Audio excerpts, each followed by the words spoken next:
ওই খুঁটিহীন নীলাকাশ ভুবন মাঝে তুমি কুদরতি ইশারায় রেখেছ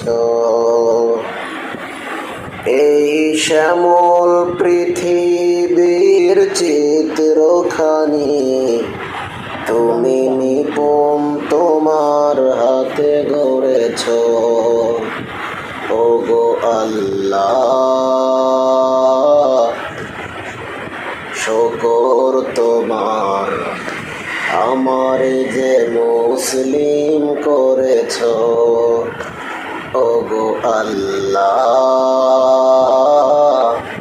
শুকর তোমার, আমারে যে